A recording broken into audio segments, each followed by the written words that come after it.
Olá, meu querido irmão e minha querida irmã internauta. Neste momento, vocês assistirão a uma maravilhosa ministração da Palavra de Deus, completamente baseada nas Escrituras Sagradas. Uma palavra que visa a edificação do corpo de Cristo, que visa ao aumento de nossa fé, a edificação da nossa fé, a todos nós que amamos a Deus e que aguardamos pela sua segunda vinda.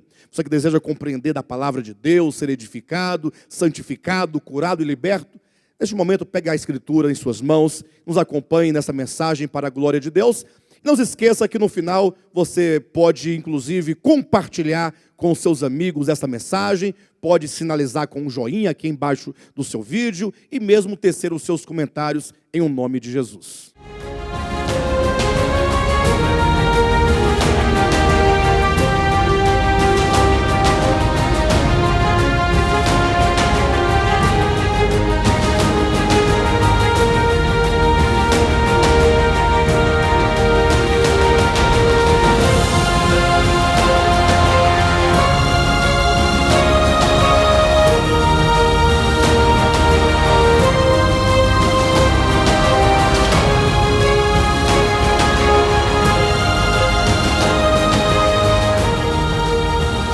No livro de Hebreus, no capítulo 11.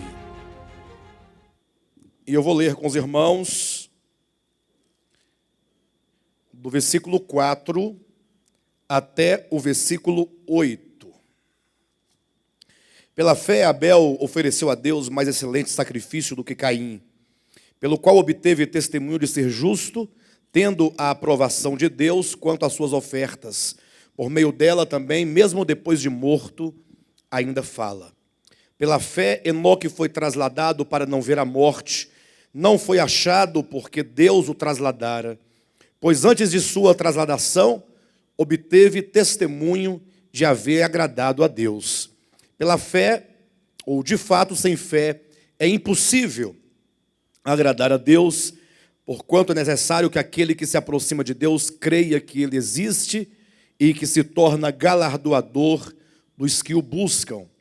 Pela fé, Noé, divinamente instruído acerca de acontecimentos que ainda não viam ou não se viam, e sendo temente a Deus, aparelhou uma arca para a salvação de sua casa, pela qual condenou o mundo e se tornou herdeiro da justiça que vem da fé.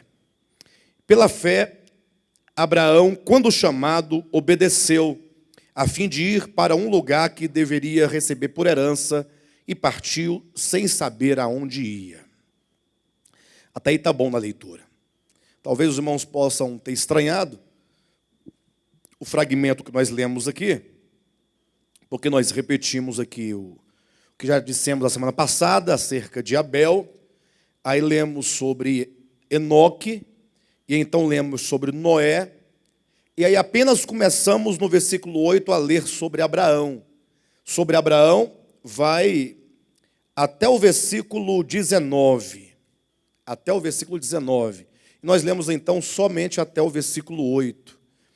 E qual a razão de eu ter selecionado esse fragmento para nós meditarmos essa noite? É para que os irmãos observem algo extremamente importante e muitas vezes, ou poucas vezes, falado pelos cristãos, porque este capítulo 11 de Hebreus, ele fala acerca da fé. E o apóstolo coloca esse capítulo da fé no livro de Hebreus para fazer a referência à fé da salvação. A fé da salvação. Ou seja, se vocês lerem todo o livro de Hebreus, vocês perceberão que essa carta fala acerca da obra de salvação que Cristo realizou por ocasião da sua encarnação e que Ele continua a realizar no sentido de que aquilo que Ele consumou na cruz, Ele agora aplica essa salvação a todos os eleitos, a todos os chamados, mediante o seu ministério celestial, que é o ministério de Melquisedeque, na base de uma nova aliança, num santuário espiritual e superior ao santuário do Antigo Testamento. E então, quando ele chega no capítulo 11, ele já dissertou muito acerca dos problemas que enfrentavam os hebreus ali no final do primeiro século, no último quarto do primeiro século, né, quando os hebreus, em face das tribulações, das angústias, eles se sentiam desanimados da fé. E muitos até mesmo tentados, não por uma questão meramente de fé ou falta de fé, mas tentados a retornar ao judaísmo, como uma fuga das perseguições que eles estavam sofrendo naquele tempo. Isso é registrado no capítulo 10 de Hebreus, a partir do versículo 32 em diante. O apóstolo Paulo fala dessa circunstância, desse contexto histórico no qual eles passavam. Bem, então no capítulo 11 vem o capítulo de ouro acerca da fé, o capítulo que vem coroando esta epístola, no sentido de que os cristãos eles pudessem compreender a natureza da fé, o caráter da fé, pudessem entender a vitalidade da fé, a força da fé, a organicidade da fé, para que então eles pudessem viver por intermédio dessa fé. Nós sabemos que o justo, ele é chamado a viver por meio da fé. Ou seja, o justo, aquele que vive uma vida espiritual autêntica, como quem busca agradar a Deus, ele só pode fazê-lo por meio da fé, e de uma fé genuína, do coração, pessoal, orgânica, capaz de impulsioná-lo a viver neste mundo material, este mundo tangível, por intermédio da fé. A fé, de certo modo, ela relativiza esse mundo material, no sentido de que a fé, ela vislumbra com muito maior nitidez as coisas que não se veem, do que os olhos físicos que veem as coisas materiais. Por isso que aquele que tem uma fé viva, ele pode caminhar neste mundo e superar todas as adversidades imediatas que ele enfrenta, porque ele consegue enxergar além das circunstâncias, a fé enxerga além do mundo material. E, portanto, essa fé apresentada em Hebreus não é simplesmente uma fé como se tem o conceito de fé no vulgo, né? Ou seja, as pessoas pensam que fé é acreditar em algo. Inclusive, as pessoas falam de jogar na loteria, eles falam até mesmo fazer uma fezinha. Já viram essa expressão? Ou seja, eles acreditam que eles podem ganhar. Isso pode até ser fé, mas no contexto natural das coisas, de um mero acreditar. A fé bíblica, ela é uma fé específica, é um dom de Deus. E ela precisa ser, primeiramente, descoberta no espírito humano, porque a fé é um atributo do espírito humano, como tem que ser também cultivada em nós, para que ela chegue a ser uma fé robusta, forte, e nos leve ao último estágio do nosso crescimento espiritual. Ou seja, nos leve até a maturidade, ou como diz Paulo aos Filipenses capítulo 3, nos leve à perfeição. Então a fé, em Hebreus capítulo 11, é uma fé que fala sobre a salvação. A salvação de quem? A salvação do homem. E eu então trouxe os irmãos para essa porção, começando aqui, novamente, em Abel, indo até Abraão, para começar a desmistificar algo muito importante. Porque vocês sabem que, em razão dos estudos bíblicos, quando se faz o estudo da antiga aliança, da nova aliança, muito se discute nesse ponto como eram salvos os homens no tempo da lei. Já ouviram essa pergunta? Ora, se nós vivemos no tempo da graça, e o tempo da graça é esse tempo, essa dispensação da fé, da realidade de todas as coisas, muitos perguntam, e como eram salvos os homens do Antigo Testamento? Ora, todo esse capítulo 11, porque o capítulo 11 vai apresentar aqui algumas dezenas de exemplos de heróis da fé, todos esses heróis aqui registrados são do Antigo Testamento. Querem ver uma coisa interessante? O primeiro, aí é Abel. Aí o segundo é Enoque, o terceiro é Noé, o quarto é Abraão, o quinto, embora no versículo 11 fale sobre Sara, mas me parece, pelo contexto, que é uma continuidade acerca da fé ainda de Abraão, porque no 17 ele volta a falar de Abraão, e então ele continua no versículo 20, falando de de Isaac, depois no 21 falando de Jacó, no 22 de José, no 23 ele fala sobre Moisés, daí a partir do versículo 30 ele começa a falar sobre a nação de Israel como um todo, desde as vitórias que eles tiveram no deserto, como as vitórias dos juízes e depois dos reis, até que quando chega no capítulo 12, olha aí na sua Bíblia, capítulo 12, versículo 1, ele diz assim, olha, portanto também nós, olha que coisa interessante, ele apresenta dezenas de exemplos de heróis da fé, a começar de Abel, antes da lei, Abel, Enoque e Noé, antes da lei e antes do chamamento de Abraão.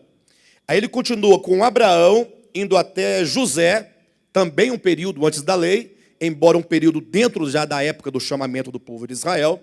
De Moisés em diante, ele continua no tempo da lei, ou seja, ele fala sobre o período antes da lei, e aí ele fala sobre o período da lei, ou seja, todo o período do povo de Israel.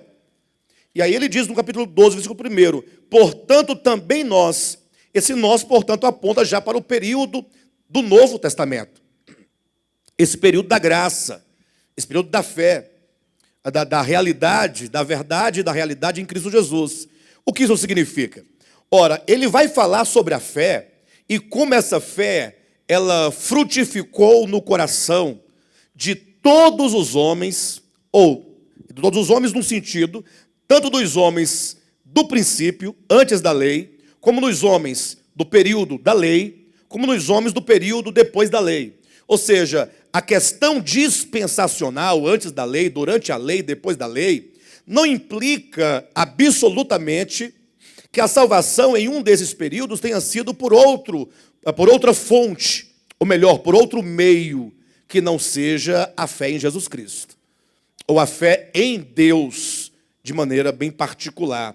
Ou seja, não importa se foi no período antes da lei, se foi no período da lei, se foi no período depois da lei, não importa em qual desses períodos, toda vida, em todos os períodos, em todas as épocas, a salvação, ela tem apenas uma única fonte e um único meio. Qual que é a fonte da salvação? Efésios capítulo 1, versículo 9, versículo 8. Pela graça sois salvos. Então a salvação, ela tem como fonte e origem a graça de Deus. E isso mediante a fé. A fé é o meio por meio do qual eu me aproprio desta graça divina.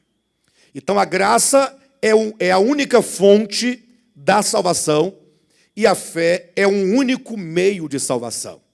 Então, por exemplo, nós temos aqui o caso de Abel, o caso de Enoque, o caso de Noé, 3 nomes típicos daqueles que viveram antes da lei e que eles não somente tiveram a fé, descobriram a fé, descobriram, no caso, o tesouro escondido, usando os termos aqui de Jesus na parábola do tesouro escondido, em Mateus 13, eles descobriram na medida do possível, naquele tempo, o reino de Deus, que é o próprio Deus imanente em sua criação, com suas leis, com o seu governo, com a sua soberania, e, portanto, ao descobrirem eles essa imanência divina, essa pessoa divina, eles puderam se aproximar de Deus.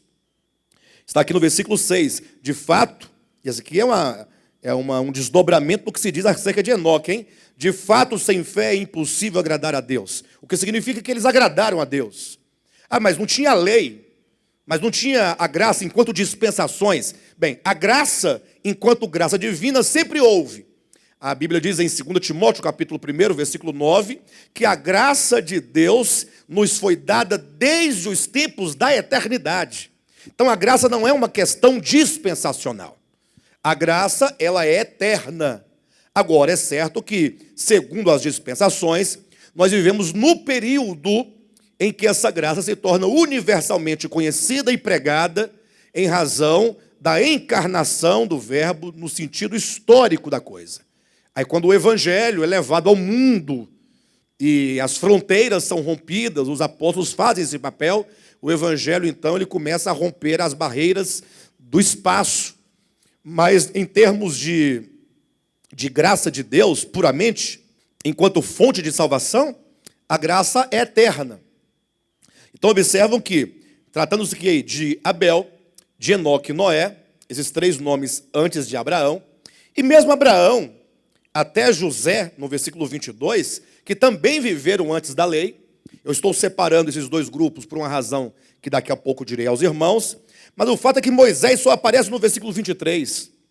A lei só vai surgir a partir de Moisés, do versículo 23 em diante, enquanto que todos os exemplos anteriores provam categoricamente que a fé e a graça, elas estão para todos os homens em qualquer época, independentemente de dispensação. Então não se há de pensar absolutamente que em algum tempo algum homem foi salvo por meio de outro meio que não tenha sido a fé. Lógico, não é que a fé seja um mero acreditar, eu acabo de dizer. Essa fé, ela tem todo um desdobramento. A fé, enquanto fé genuína, ela sempre vai gerar ação. A fé viva, orgânica, a fé que Tiago fala na sua epístola, para contrapor a fé falsa, a pseudo-fé, a fé manufaturada das pessoas quando não entendem a fé de Deus, como no caso Tiago escreve, aqueles que haviam se convertido, mas que não estavam compreendendo de fato a natureza da fé. Então essa fé orgânica, ela sempre foi possível, sempre será possível, e essa fé então, quando usada, quando cultivada, ela vai se desdobrar sempre em ação. O que nós vamos perceber é que todos esses exemplos aqui da fé, nenhum deles vai apresentar uma fé morta ou uma fé estática ou uma fé estéril. Todos os exemplos, esse é o capítulo de ouro da fé, e todos os exemplos vão sempre se desencadear numa ação, numa atitude, num procedimento daqueles que tinham fé.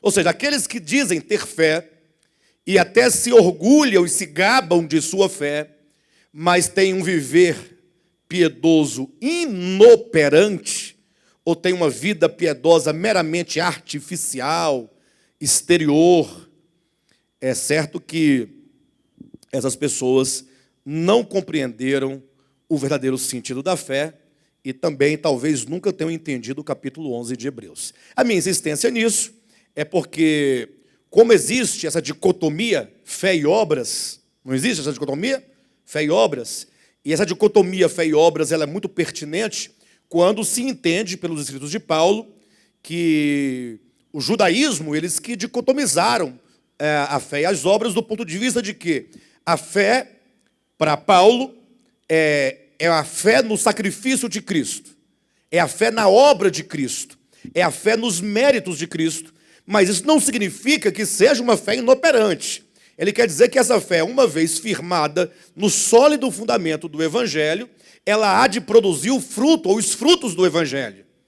E quando então ele contrapõe essa fé com as obras dos judeus, ele quer dizer não a dicotomia fé e obras simplesmente, mas a dicotomia a fé na obra que Cristo realizou, que resultará no coração crente todas as obras de Cristo, com a mera operação das obras da lei, com fins meritórios, como quem busca se auto-justificar diante de Deus. Então entenda, quando o apóstolo Paulo ele fala categoricamente a dicotomia fé e obras, ele está falando contra um judaísmo que deseja fazer uma mera aplicação formal, exterior da lei, com fins de se obter o mérito da salvação. Nesse sentido, Paulo diz, ninguém é salvo por obras, absolutamente. Os irmãos entendem o que eu estou dizendo? Agora, quando Paulo coloca fé e obras em contraponto, os dois, mais uma vez eu quero repetir, porque isso é de uma seriedade muito grande, e essa ênfase nós temos dado nesse ministério há pouco tempo, relativamente ao tempo de ministério que nós temos. A fé verdadeira, ela sempre vai produzir fruto, ação. A fé vai produzir uma operação real na vida do crente. É uma fé operante. Quando Paulo diz não as obras e sim a fé, ele não está dizendo que nós precisamos ou devamos ter uma fé meramente sentimental ou psíquica. Não. Ele está dizendo que a fé no coração é a única coisa que podem produzir para Deus a verdadeira obra que o homem precisa, que é uma obra como fruto da fé. E nós vamos ver isso categoricamente em Hebreus capítulo 11. E quando ele diz não às obras, ele não fala sobre as obras como fruto de fé.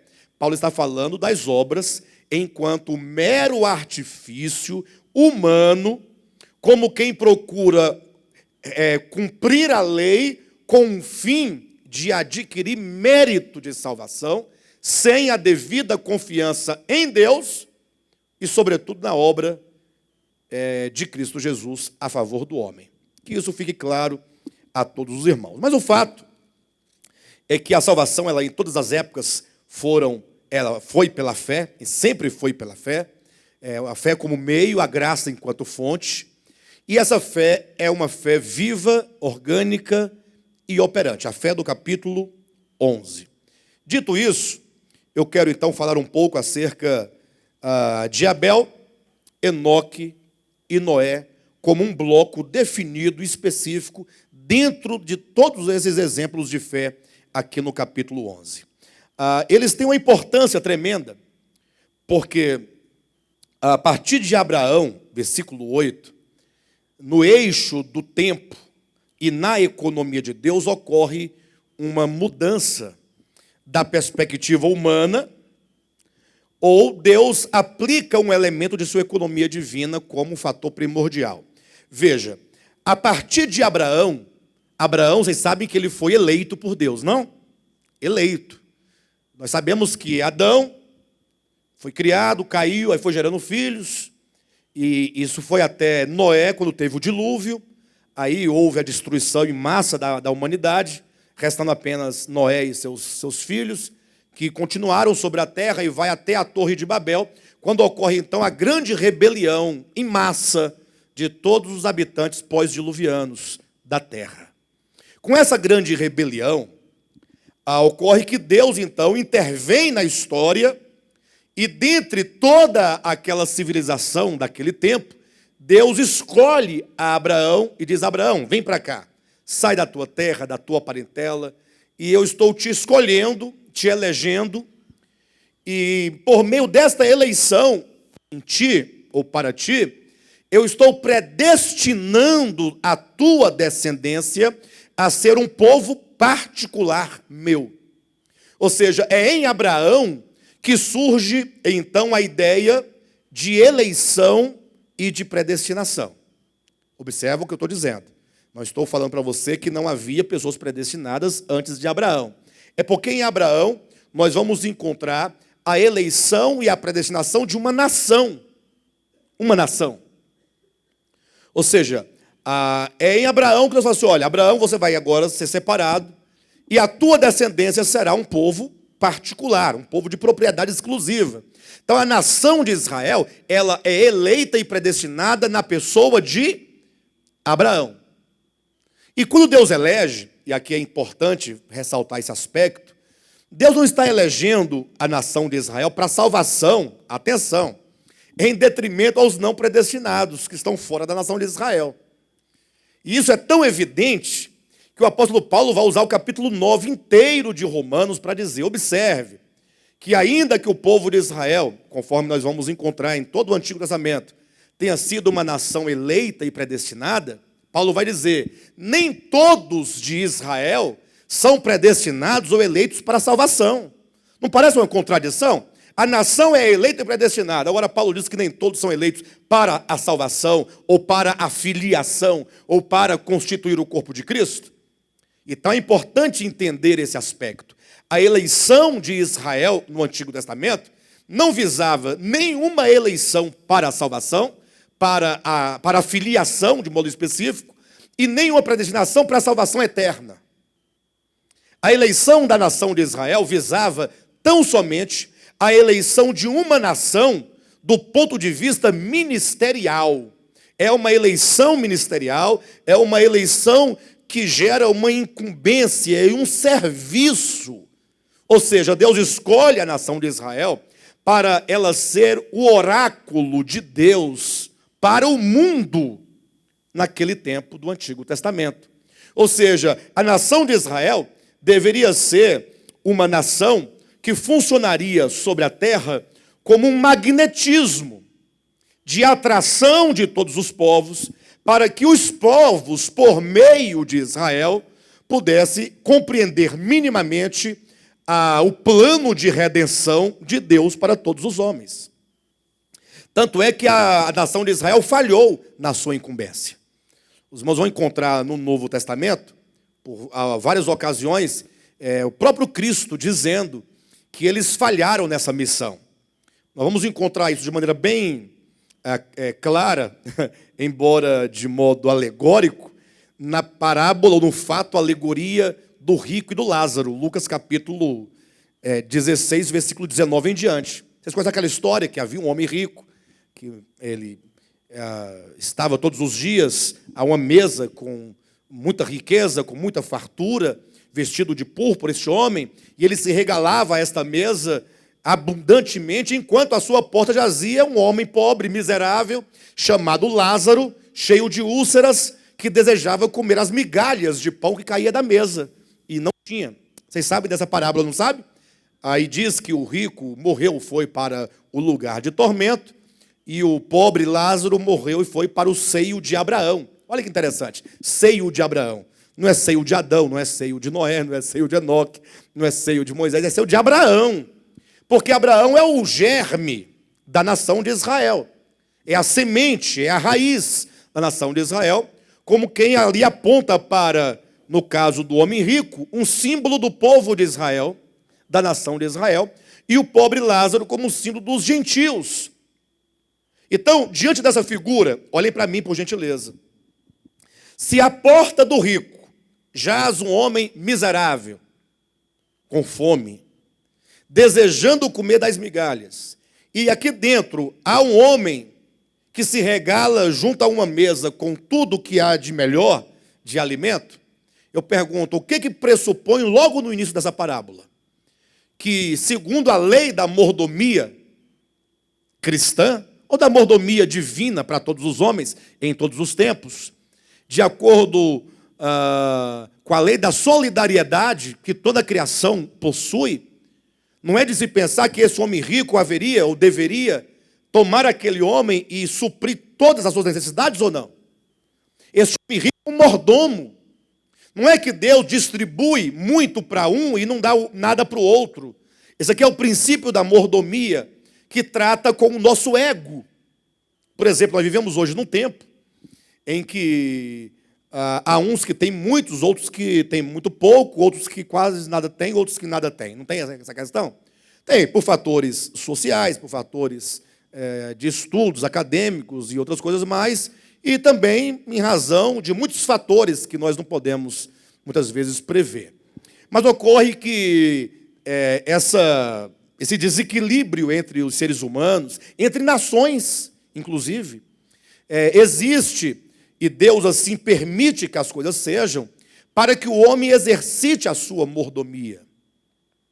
Então, grosso modo, eu diria que se você usufrui de algum privilégio, de algum bem, ou de bens, de finanças, ou de talentos, você, enquanto um mordomo de Deus, está cercado de pessoas menos favorecidas que você. Aí alguém fala assim, mas aí isso é uma desigualdade social. Mas lógico que é. Mas desigualdade existe para os olhos divinos como uma necessidade para que cada um de nós, enquanto mordomo, tratemos com o nosso coração. E então, ao dividirmos todos os nossos bens, talentos, dons, finanças, tudo, possa haver igualdade e assim nós pratiquemos a justiça. Pois, irmãos, podem ler 1 Coríntios capítulo 9, ou 2 Coríntios capítulo 9, salvo engano. É 2 Coríntios capítulo 9, em que o apóstolo Paulo fala sobre a prática da justiça e a prática da distribuição das riquezas, sobretudo de natureza material. Então, voltando à parábola, o fato alegoria do rico e do Lázaro, nós temos logo nesse primeiro momento um homem rico com a mesa farta e um miserável. E aqui nós vemos a necessidade de se ter a aplicação da lei da mordomia no homem.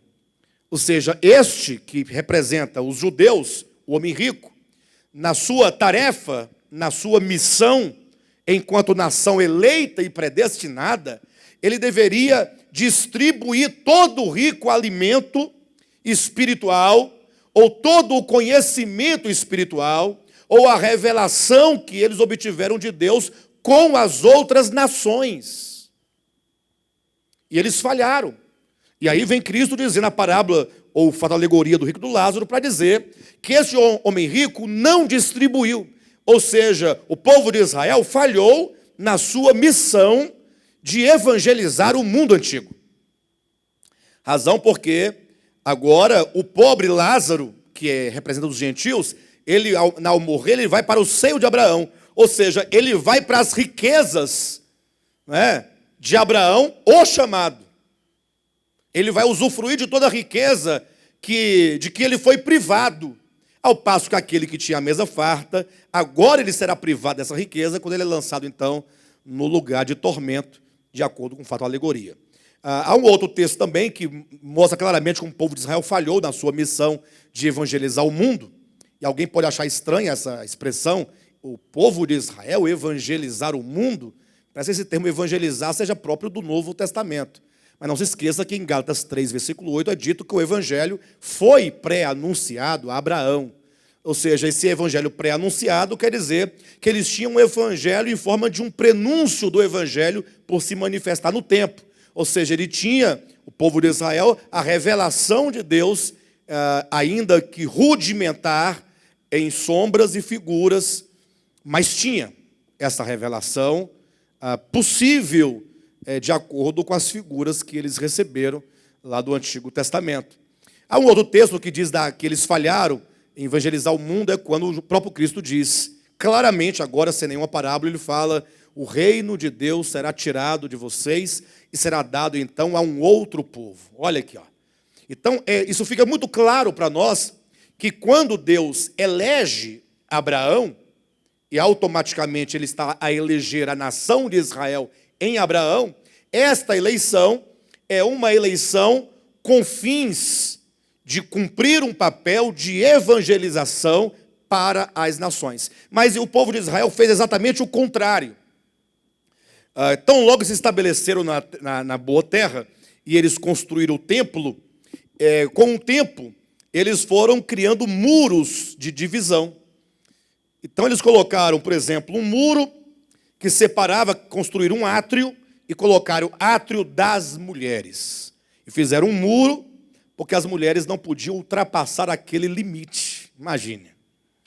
E aí eles iam segregando as pessoas, até o ponto de eles colocarem um muro e fazerem o átrio dos gentios. Então os gentios só poderiam ir até aquele muro. E todos esses muros de separação são os muros que eles foram construindo, segregando os seres humanos, na justificativa de que eles eram povo de Deus e de que os outros segregados eram gentios, ou eram pagãos, ou tinha algum problema de alguma ordem, mesmo sendo as mulheres judias, também eram segregadas, não podiam se aproximar do átrio central, do altar de sacrifício, para contemplarem ali, ainda que simbolicamente, a obra de redenção, que era simbolizada pela morte do cordeiro e dos animais que ali eram sacrificados. Não é sem razão que o apóstolo Paulo, lá em Efésios capítulo 2, ele fala de uma tal de inimizade.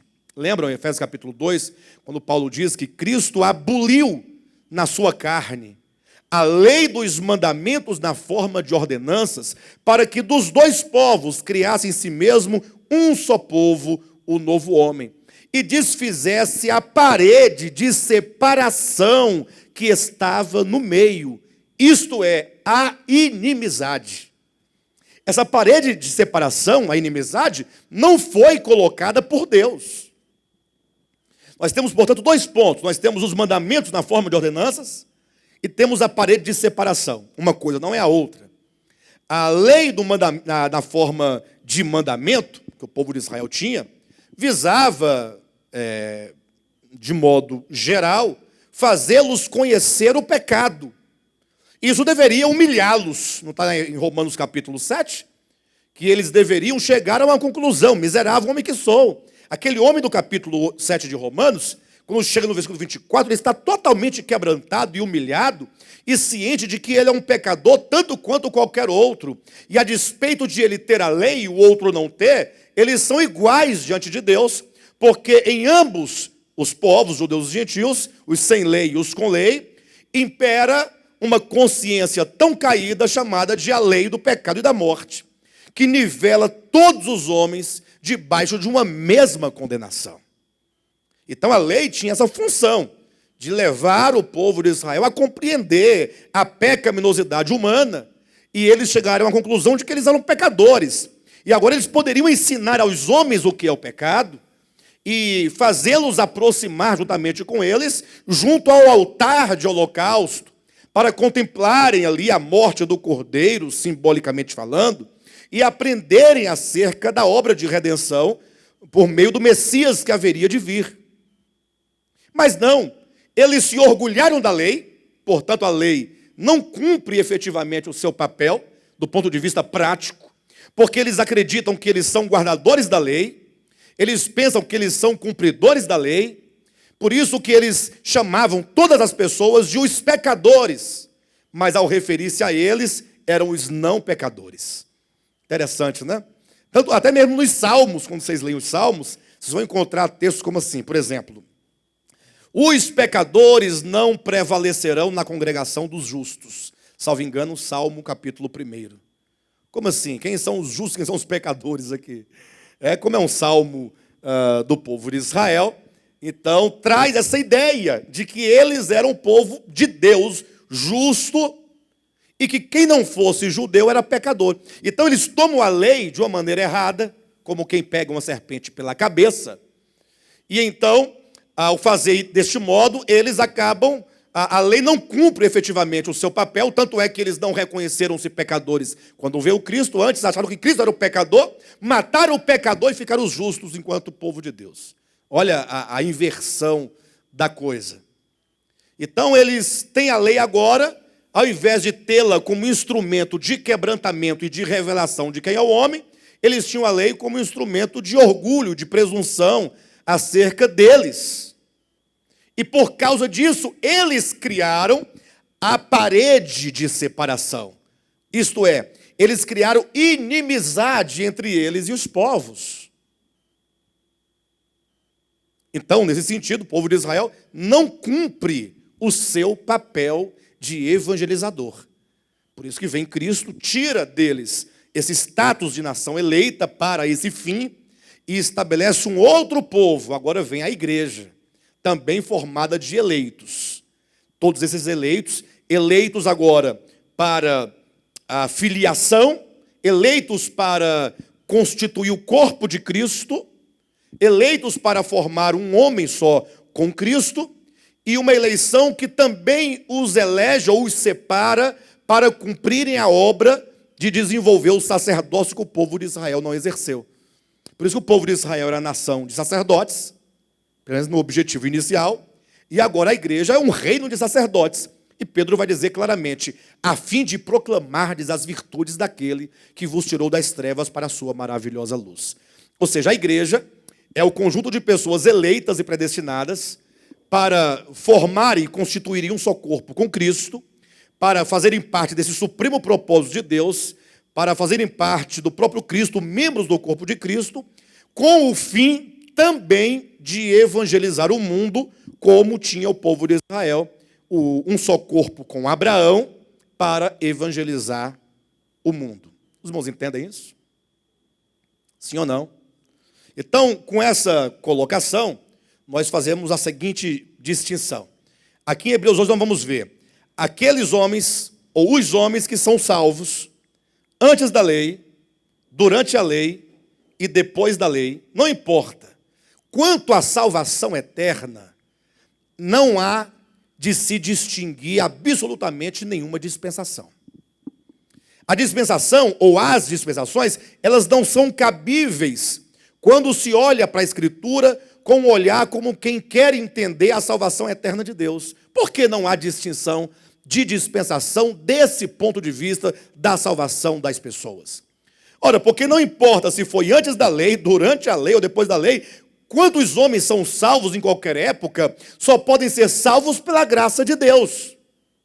E só podem ser salvos por meio da fé. Não existe salvação por graça e fé somente nesta era. Não. Nós temos o exemplo de Abel, nós temos o exemplo de Enoque, o exemplo de Noé. Viveram antes da lei, não foi ou não foi? Havia o período da lei na época de Abel? Na época de Noé? De Noé ou de Enoque?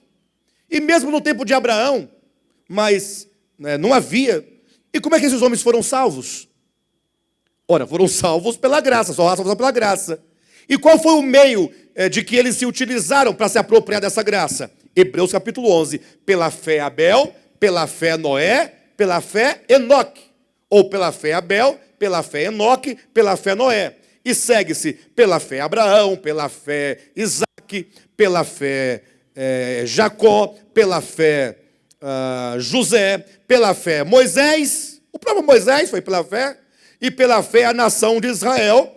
E no capítulo 12, versículo 1, portanto, também nós segue-se por meio da fé. Não há outro meio de salvação. Só há uma fonte, a graça. Só há um meio, a fé. Então, esse ponto se estabelece nesse momento do nosso estudo. E o segundo, se estabelece que, mesmo antes de haver a eleição e a predestinação da nação de Israel em Abraão, fora desse propósito eletivo de Deus, há salvação. Abel, Enoque e Noé. Entenderam ou não? Ou seja, a salvação não está para a eleição e predestinação, tampouco a salvação está para uma dispensação. É isso que eu quero que os irmãos tirem do pensamento, desobstruam o entendimento dos irmãos com esses problemas.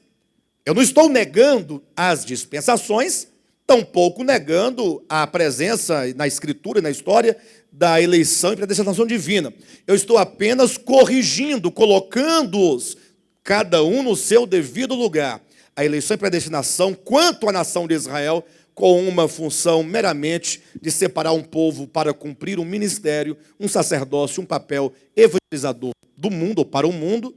Quanto à igreja, eleição e predestinação para separar um povo, para constituir um corpo com Cristo, ser a noiva de Cristo. A noiva de Cristo é eleita por Ele, é Ele quem escolhe a sua noiva, e a sua noiva, enquanto auxiliadora, cumpre um papel, então, de executar e cumprir uma obra, que é a obra de Cristo. Enquanto auxiliadora, ela participa dos sofrimentos de Cristo, Cristo cumprindo a obra de redenção, e ela levando esta obra de redenção, anunciando aos homens para que todos creiam por meio da fé. Amém, queridos? Bem, entendido isso, acredito que deu para entender razoavelmente bem.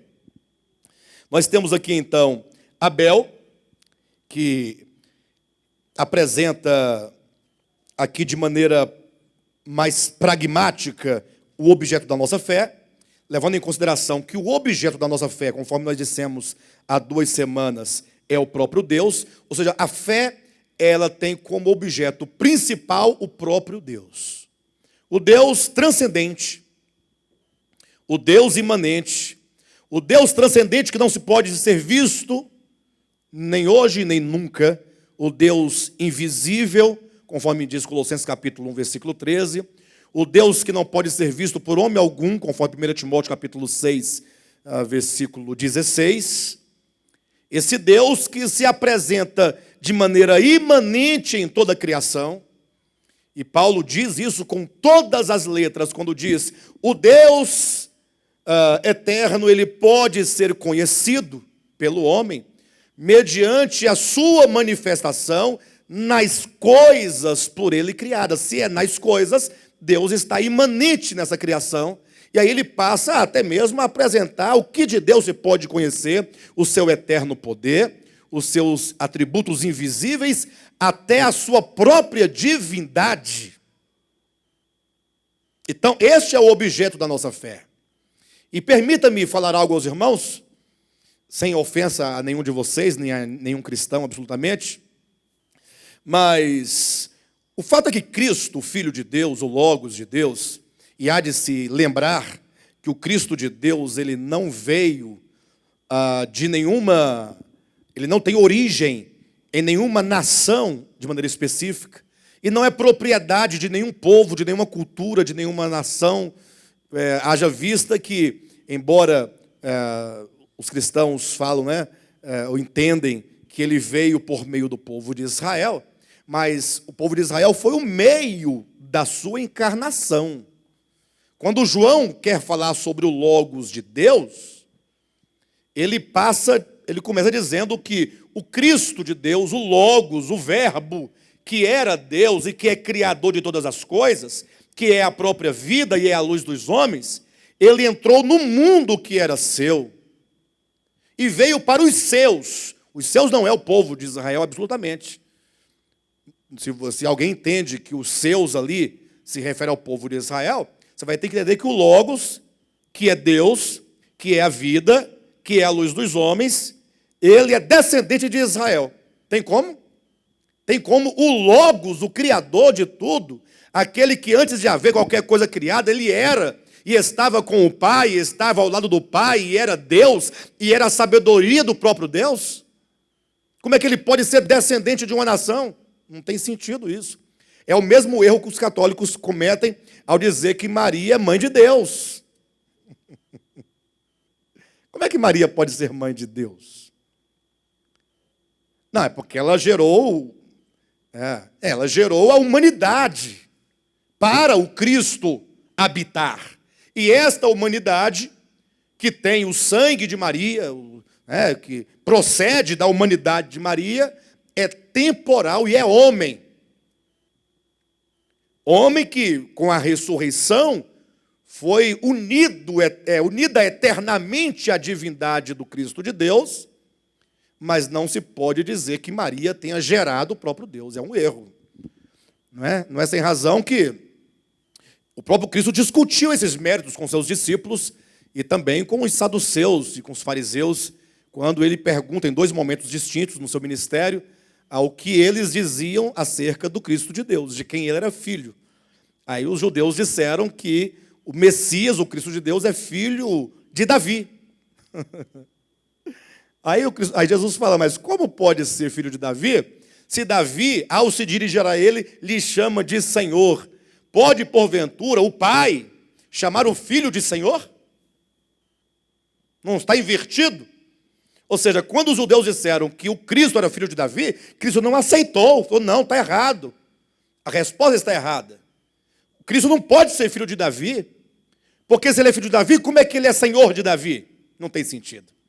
E quando perguntou aos discípulos, Pedro respondeu, tu és o Cristo, o Filho do Deus vivo. Aí ele teve uma visão totalmente transcendente da coisa. Ele saiu do tempo, do espaço, voltou à eternidade e viu o Filho no seio do Pai. Foi aí que Cristo disse, muito bem, Pedro, não foi carne nem sangue quem te revelou isto, mas meu Pai Celestial. Ou seja, o Cristo de Deus, ele tem as suas origens no próprio Deus. O que tem a ver com o assunto que estamos colocando? É que esse Cristo não pode ser condicionado a um tempo ou ao espaço, não pode ser condicionado à nação de Israel, não pode ser condicionado ao cristianismo enquanto religião histórica que tem pelo menos 2000 anos, ou no máximo 2000 anos, e que de todo esse período de 2000 anos não conseguiu viver a expressão do Cristo de Deus, nem ao menos em um terço desse tempo. O Cristo de Deus é de todos os homens. não é propriedade de uma religião. E o que eu quero dizer com isso é, esse Cristo de Deus, quando ele entra no mundo, ele não vem para ser o alvo final da nossa fé.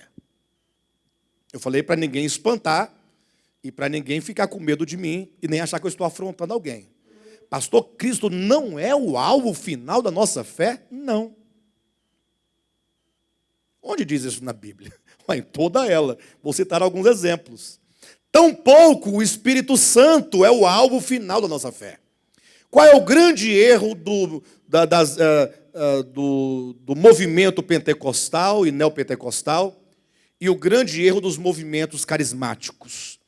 É que eles elegeram o Espírito Santo como objeto final da sua fé.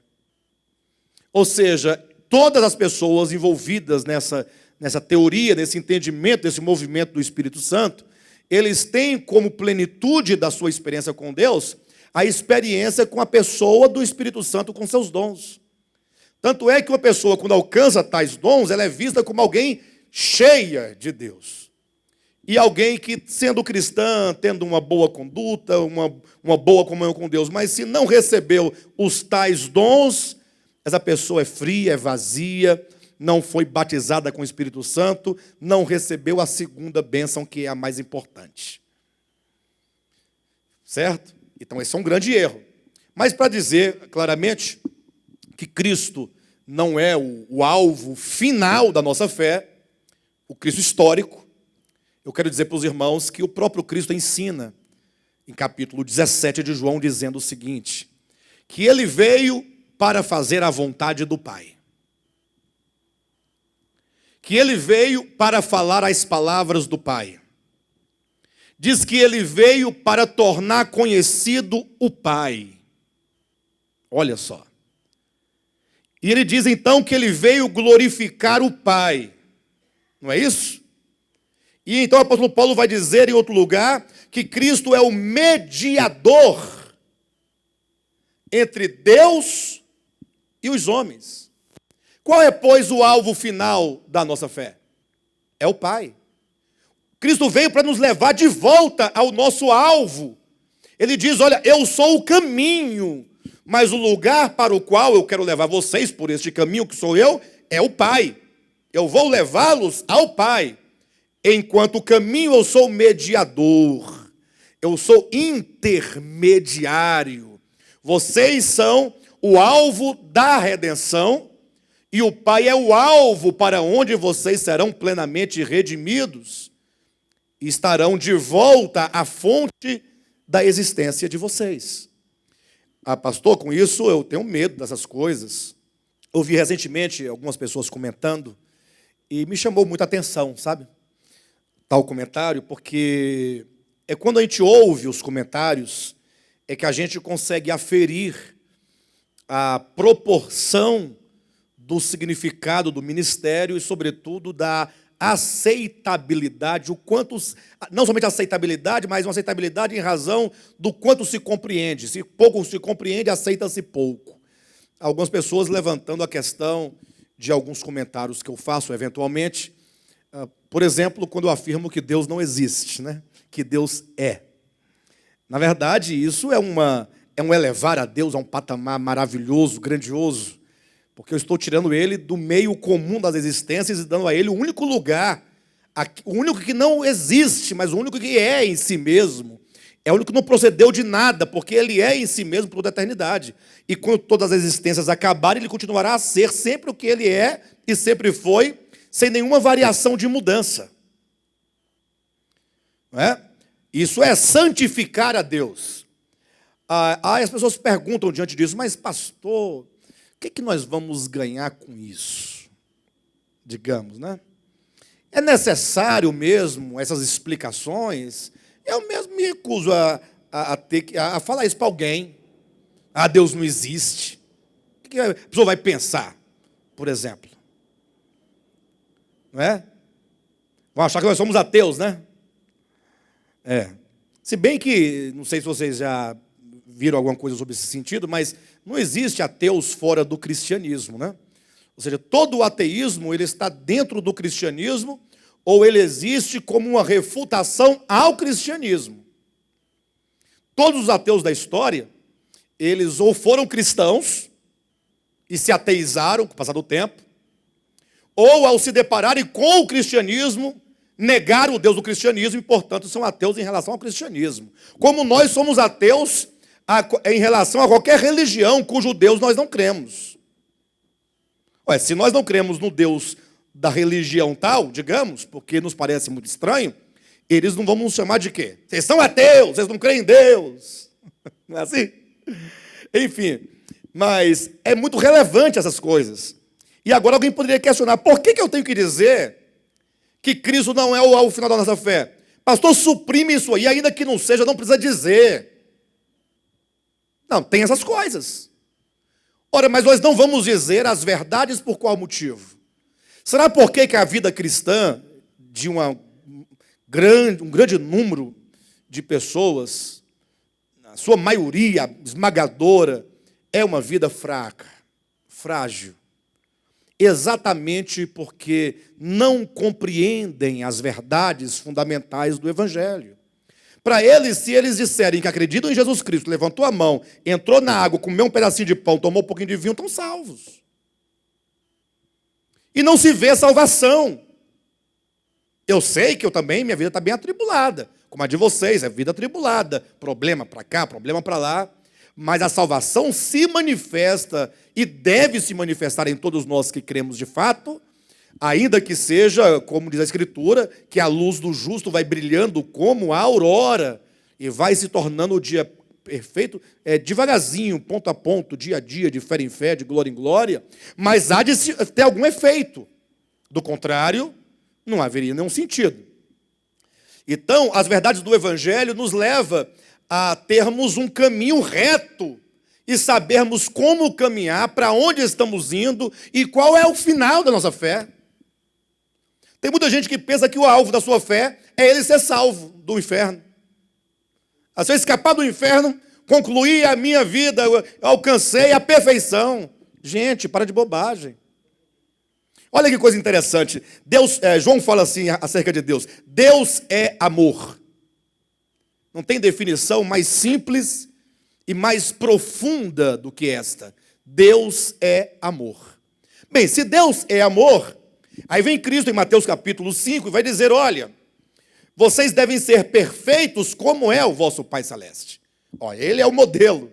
Sede vós perfeitos como é o vosso Pai Celeste. Ora, e como haverá o homem dizer perfeito como é perfeito o Pai Celeste? Ora, se Deus é amor, então a perfeição deve ser a medida do amor. Por isso que lá no mesmo capítulo 5, Jesus continua dizendo que o Pai Celestial, ele não faz acepção de pessoas, porque ele dá o sol e a chuva para maus e bons. Assim devemos nós amar os nossos amigos e os nossos inimigos. E quando este amor, então, chegar na sua plenitude, teremos nós alcançado a perfeição. Olha Cristo ensinando o alvo. Então não é uma questão de ser salvo do lago de fogo, não ir para o inferno, não pegar macumba, olho gordo, inveja. Não tem nada a ver com isso. Na verdade, as coisas são tão pequenas. O olho gordo, a macumba, a inveja e o próprio lago de fogo se tornam tão insignificantes quando o homem volta a Deus e ele então alcançar a plenitude de Deus em sua vida, plenitude possível, e ele conhecer a Deus, o amor de Deus, e ele mergulhar em Deus, ser absorvido de Deus, amalgamado de Deus. Essas coisas das quais ele se livrou são coisas insignificantes diante daquilo que ele ganhou. Então nós não temos que ser cristãos porque quero ficar livre de uma doença, porque eu estou com medo de ir para o inferno, porque tenho medo da morte, ou porque eu quero ficar próspero financeiramente falando, ou porque eu quero arrumar um casamento. Não, gente, nós temos que ter uma visão grande. A visão da fé, ela sempre vai nos projetar para o alvo da nossa fé, que é o próprio Deus. Por isso que no capítulo 11 de Hebreus, o primeiro ponto a ser apresentado é o próprio Deus, capítulo 11, versículo 3, enquanto o Criador que gerou e formou a partir da sua própria divindade, ou seja, do seu próprio ser, ele gerou todas as coisas. É o Deus imanente. Daí segue-se Abel apresentando o cordeiro, produto da sua fé, para que nós vejamos agora o Cristo de Deus quanto à sua obra de redenção. Veja como se segue do Pai para o Cordeiro, do Pai para o Filho, do Criador para o Cristo Redentor. Então a nossa fé deve ter origem no Pai. O Pai é o alvo. Então muitos, ao longo da história da humanidade, e lá se vão tantos milhões de anos, em lugares mais remotos, em tempos remotos, eles não puderam crer no Cristo histórico. Não por incapacidade ou falta de fé, ou por rebelião, ou por desprezo, ou por coração endurecido, mas porque o evangelho histórico não lhe chegou pregado do modo como chegou a nós. Vocês imaginem só que interessante. Hoje, todo mundo tem uma Bíblia na mão. Qualquer um pode comprar uma Bíblia numa livraria. Até nas lojas americanas vende Bíblia. Não vende? Você vai para um hotel, chega lá, tem lá o Novo Testamento se você quiser ler. Se não quiser, deixa lá. Mas se quiser, está lá para você ler. Mas isso foi possível desde quando? Desde quando? Desde a invenção da imprensa. Por Gutenberg, 500 alguma coisa, do século XVI. Quando veio a Reforma Protestante, e da Reforma Protestante surgiram as várias traduções da Bíblia, primeiro para o alemão, depois para outras línguas, até chegar no inglês, ao português, e hoje se traduz para centenas de outros idiomas. Mas e antes disso, como é que fazia? Imagina só que a própria igreja, na era medieval, quando nem todo mundo tinha acesso à escritura deste modo, encadernado como nós temos, porque não tinha essa produção industrial em massa, não tinha. A própria igreja pegou a Bíblia que eles tinham em latim e queimava essas Bíblias tudo. Queimaram as Bíblias. Quem tinha uma Bíblia queimava na época da Inquisição. Como é que essa palavra chegaria a um lugar distante, remoto? Muito difícil, não? 1000 anos de apostasia. Como é que pode ser isso? E aí a Escritura coloca dizendo, olha, Abel, ele exercitou a fé da salvação em Deus, quando ofereceu o sacrifício. Pastor, mas se ele ofereceu o cordeiro, ele creu em Cristo. Eu pergunto para você, será que Abel tinha essa mentalidade? Esse cordeiro é o Cristo de Deus que virá. Gente, não é possível. Cristo estava encarnado, tinha sido morto e ressuscitado. E os discípulos que conviveram com ele, os 3 anos e meio de ministério, não compreendiam as Escrituras. Abel, o segundo ou terceiro da linhagem, ia entender? Moisés não entendeu, o povo de Israel não entendeu. Abel ia entender. Ele poderia ter o conhecimento de que era necessário oferecer o cordeiro como forma de sacrifício, mas ele não tinha essa concepção cristã, evangélica do Cristo histórico. Não tinha.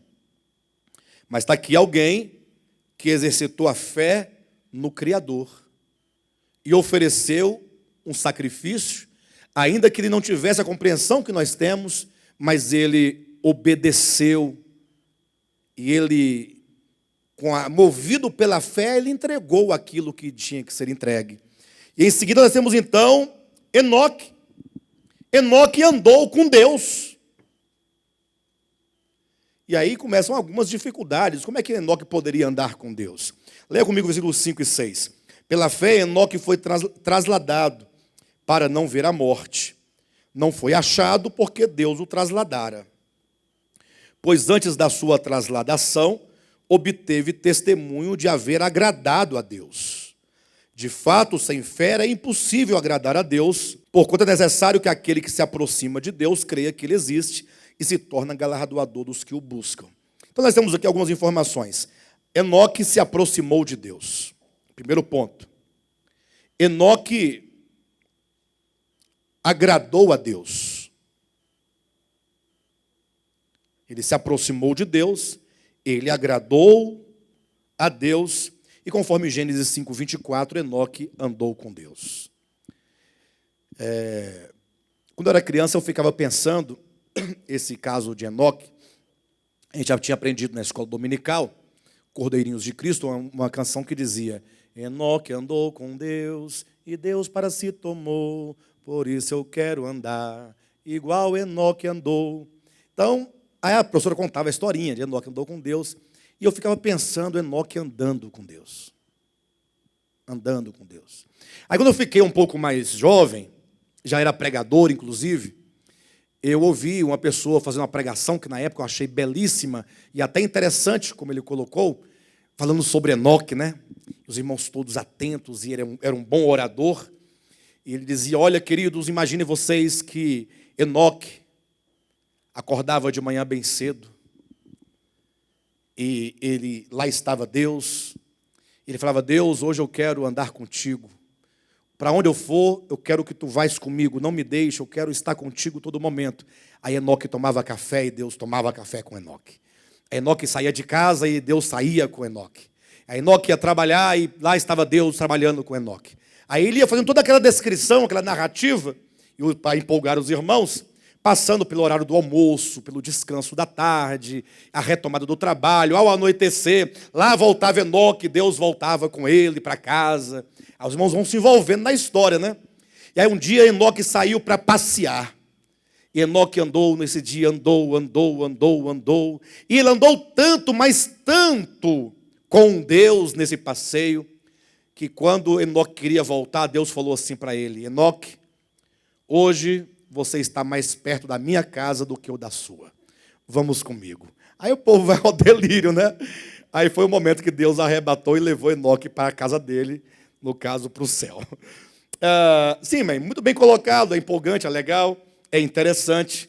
Mas então eu sempre tinha isso na minha infância e depois na minha juventude, esse andar com Deus. Deveria ser muito bom andar com Deus.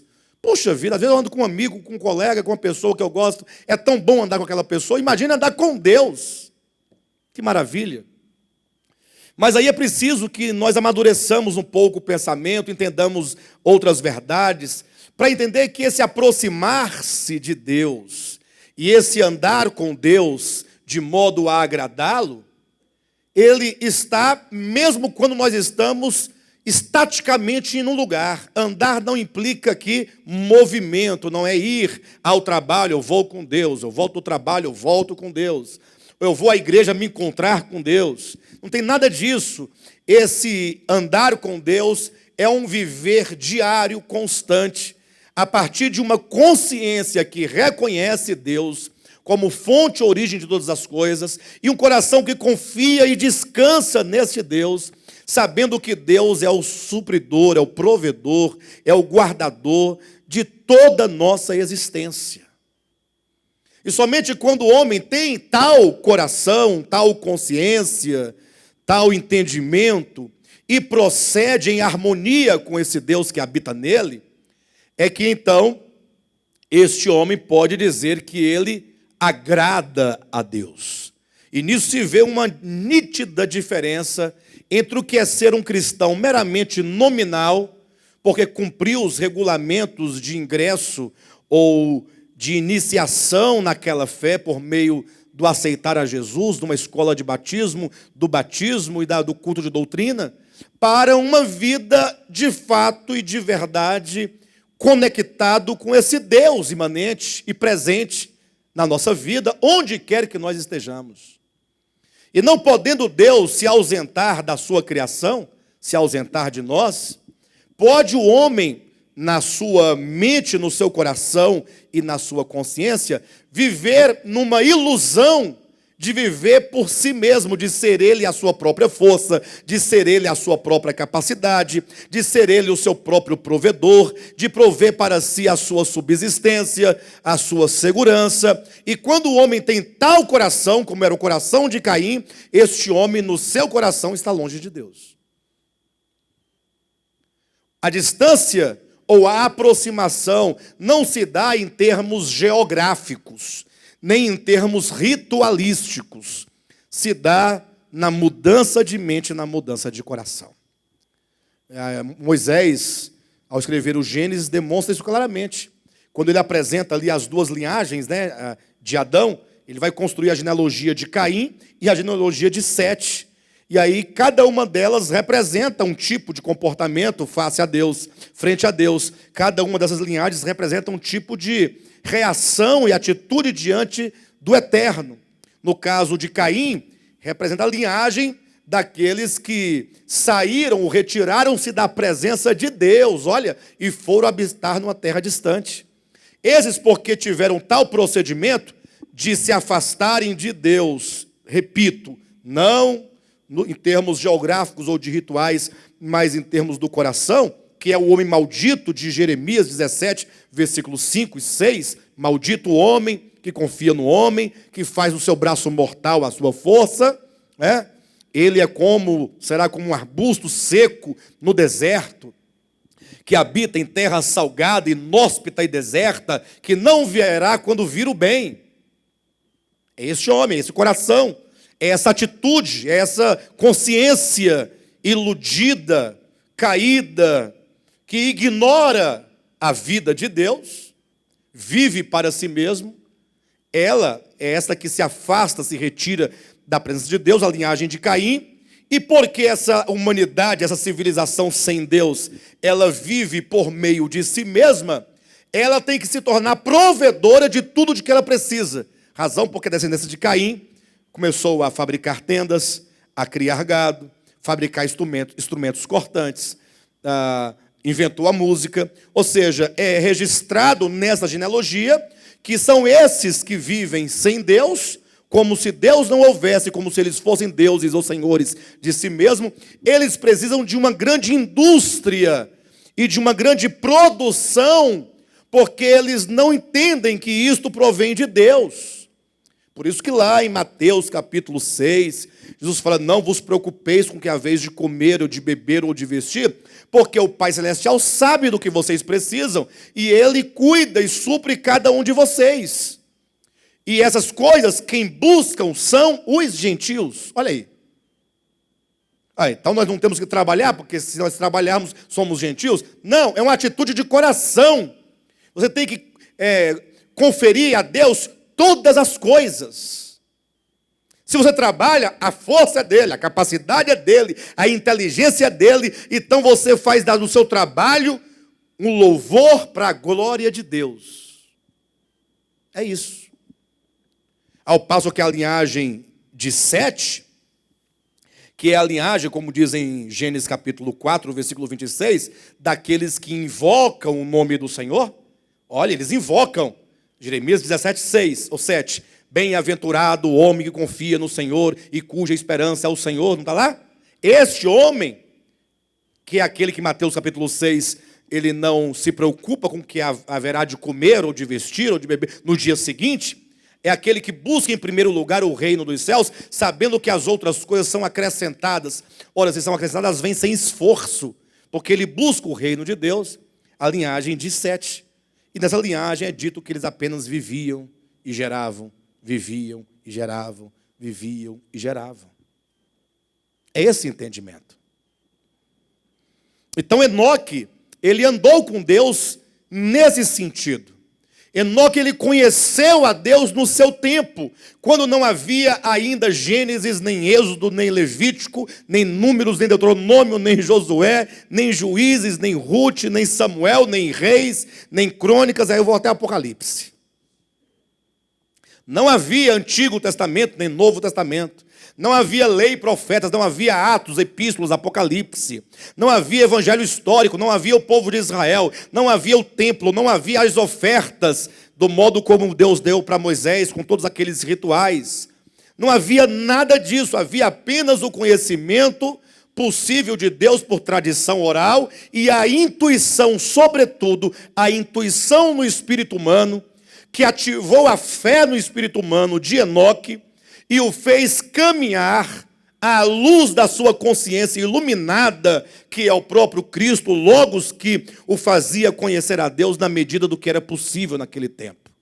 Enoque agradou a Deus e se livrou da morte. A morte, ela é o resultado do afastamento da vida. Se Enoque se aproximou de Deus, que é a vida, se ele agradou a Deus, que é a vida, se ele andou com Deus, que é a vida, e por fim a vida o tomou para si, então não há morte para aqueles que estão na vida. Não há morte. Por isso que está aqui, Enoque foi trasladado. Ah, pastor, você quer o arrebatamento da igreja? Não, é a vida. Não é arrebatamento de igreja, é a vida eterna. E por que não é arrebatamento de igreja?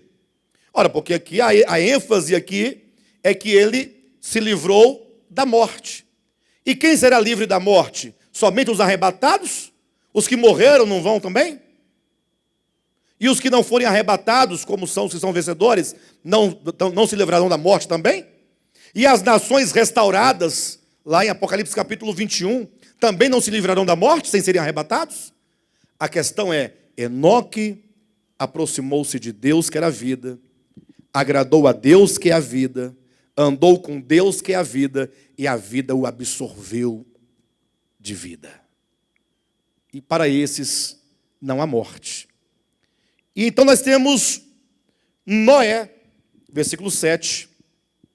Noé, semelhantemente, com um espírito, com a intuição aguçada, ele discerniu os tempos, e ele viu que o dilúvio era iminente. Enquanto ninguém podia perceber a iminência do dilúvio, Noé, advertido por Deus, ele creu e edificou a arca. Olha como é interessante. Pela fé, pela fé, Noé, divinamente instruído acerca de acontecimentos que ainda não se viam, e sendo temente a Deus, aparelhou uma arca. E eu quero deixar isso em evidência. Pela fé, aparelhou uma arca. E daqui para frente, a fé e a ação vão andar juntas. Versículo 8. Pela fé, Abraão, quando chamado... Versículo 8. Pela fé, Abraão, quando chamado... Olha aí. Pela fé, obedeceu. Agora, a fé sempre será seguida por uma ação. Olha o versículo 9. Pela fé, peregrinou. O peregrinar é a ação da fé. Olha o versículo 17. Pela fé, Abraão, quando posto à prova, ofereceu. Fé seguida de ação. Versículo 20. Pela fé, igualmente, Isaque abençoou. 21. Pela fé, Jacó, quando ele estava para morrer, abençoou. 22. Pela fé, José, próximo do seu dia, fez menção do êxodo dos filhos de Israel. O 23. Pela fé, Moisés... Aí daí para frente, sempre fé, ação. Fé, ação. Fé, ação. A verdadeira fé, ela sempre é seguida de ação. Não enquanto complemento, como se a fé fosse em si mesma insuficiente e carecesse de um complemento ou de uma completação. Não, a ação é a fé em movimento. Amém? E a fé só pode estar em movimento porque ela é uma fé viva. O que anima a fé? A palavra animar, vocês conhecem bem. O que é a palavra animar? Quem está animado aqui? Animado quer dizer, você está... Quando a pessoa está desanimada, ela não fica amuada assim, parada. Dá ideia, é a ideia, né? Desenho animado, desenho em movimento. Animado vem da palavra latina, ânimo, que quer dizer alma. A alma é que anima. Estava lá o boneco de barro, na alegoria de Moisés. Deus soprou nele o fôlego de vida, gerando nele a alma, animou o corpo. E o corpo ficou um corpo animado, em movimento. Portanto, devemos ter uma fé animada, uma fé em ação. A fé as obras, elas são a fé em movimento. É isso aí que eu quero que os irmãos guardem. Então, não há de se dicotomizar fé e ação, fé e obras. Porém, não devemos confundir as obras aqui com as obras da lei. Ok? Ficou claro para os irmãos isso? Glória a Deus. Muito bem, queridos, vocês acabaram de assistir a esta ministração maravilhosa. Eu tenho certeza que ela tocou o seu coração, que ela de fato lhe ajudou na sua fé, porque essas mensagens visam de fato a edificação do corpo de Cristo. Por isso eu quero te convidar neste momento a que você compartilhe com outros esta mensagem, compartilhe no Facebook, nas redes sociais, teça aqui embaixo os seus comentários, para que essa palavra se multiplique e se propague para tantas outras pessoas que ainda não a ouviram e não a conhecem. Inclusive, eu quero estender aqui o meu convite para você que mora aqui no Distrito Federal, para estar conosco em uma de nossas reuniões aqui na QI 4, lote 23, em Taguatinga Norte. Todas as quartas e domingos nós estamos aqui reunidos, sempre com uma poderosa e maravilhosa palavra de Deus sendo ministrada ao nosso coração. Domingo às 9 horas da manhã e às quartas-feiras às 20 horas. Venha, faça-nos uma visita para que possamos nós estreitar a nossa comunhão para a honra e glória do nome de Jesus Cristo.